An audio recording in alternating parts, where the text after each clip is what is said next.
Polis lakukan siasatan cubaan menipu berhubung laporan wanita tawar khidmat mengisi borang enter Sarawak untuk rentas negeri. Jadi untuk laporan penuh dan perkembangan lain, kita terus saja bersama Bu Mawin di Kuching. Silakan.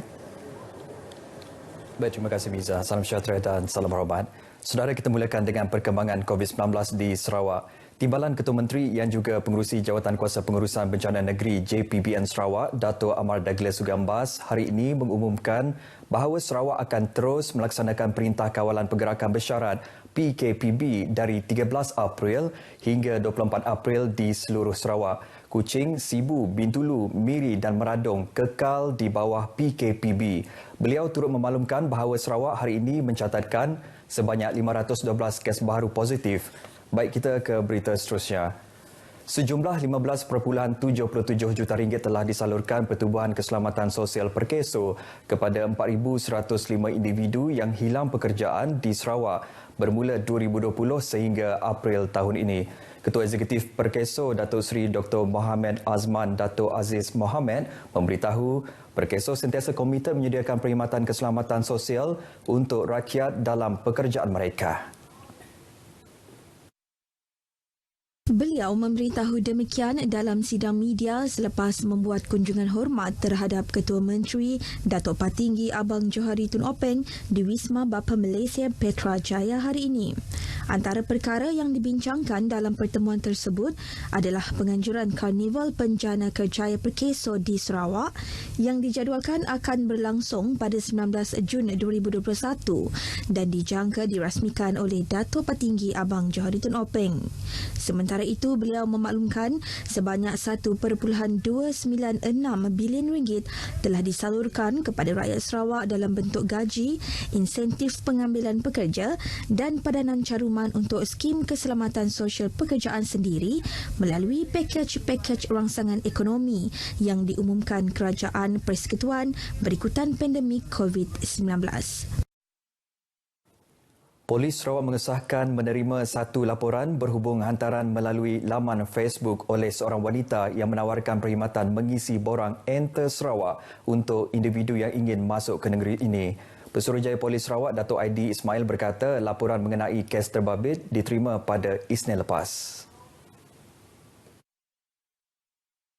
Dalam satu kenyataan, beliau mendedahkan suspek dilaporkan mendakwa dirinya bekerja dengan Jawatan Kuasa Pengurusan Bencana Negeri JPBN dan boleh meluluskan permohonan dengan bayaran sebanyak RM130 untuk seorang pemohon. Dato' Aidi menjelaskan, semakan dengan pihak JPBN bagaimanapun mendapati mereka tidak pernah melantik atau memberi kebenaran kepada mana-mana individu luar untuk bertindak bagi pihak jawatan kuasa itu dalam sebarang urusan.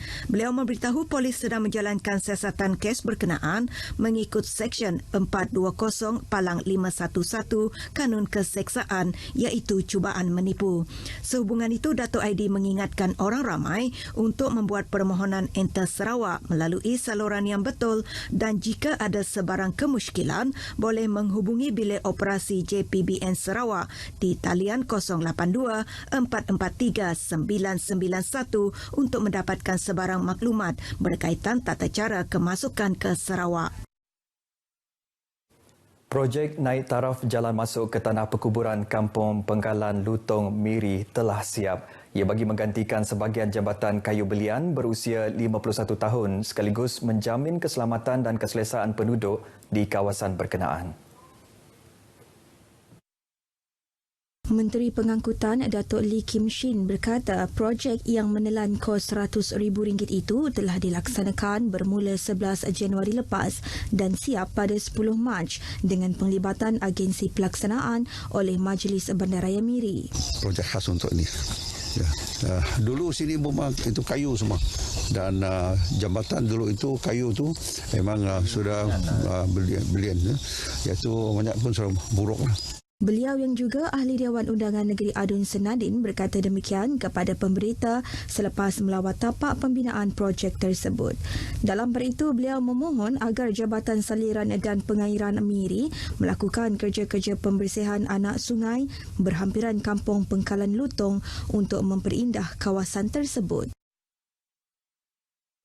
Baik, dalam pada itu, projek naik taraf tempat letak kereta rumah gaung di Skuau yang menelan kos RM210,000 telah siap sepenuhnya. Menurut Adun Tamin, Insinyur Christopher Girasambang, projek tersebut adalah di bawah peruntukan transformasi luar bandar RTP Dun Tamin tahun 2020. Sekarang kita telah membuat tempat letak kereta sepanjang 80 meter dengan lebar 6 meter. Dengan skop kerja, ada paling dan bergantung. Beliau menyatakan demikian semasa ditemui media dalam siri lawatan pemantauan projek RTP Dun Tamin di Sekuau. Bagi penduduk di situ pula, projek tersebut melegakan mereka kerana kawasan rumah panjang yang didirikan di kawasan yang berbukit. Asal kami serumah cukup gagal.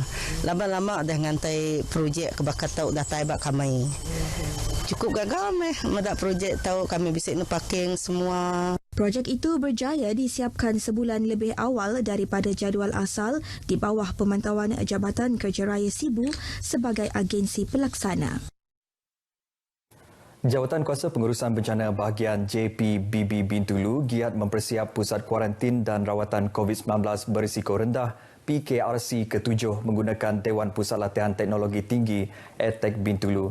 Pengerusi JPB Bintulu, Jack Ahmad Luat, yang juga residen bahagian Bintulu menegaskan tinjauan pihak JPBB Bintulu bersama Ahli Parlimen Bintulu, Datuk Seri Tiong King Sing, memutuskan Dewan itu sesuai dan akan dibaik pulih segera oleh pihak Jabatan Kerja Raya JKR Bintulu. Dewan ini akan digunakan dengan secepat mungkin untuk menampung keperluan, dan kita juga ingin mengucapkan terima kasih kepada pihak EdTech yang telah pun bersetuju. PKRC Dewan EdTech itu akan ditempatkan 200 katil pesakit dengan pemantauan penuh agensi yang terlibat. PKRC Bintulu yang sedia ada iaitu di Dewan Suarah Bintulu, Stadium Muhibah Bintulu, Taman Negara Simalajau, Dewan Taman Sri Pelabuhan, Kidurong Inn dan Wasan Inn. Setakat semalam, seramai 762 pesakit COVID-19 ditempatkan di 6 PKRC Bintulu. Baik saudara, sekian berita dari Sarawak. Kita kembali bersama Miza di Angkasa Puri. Silakan Miza.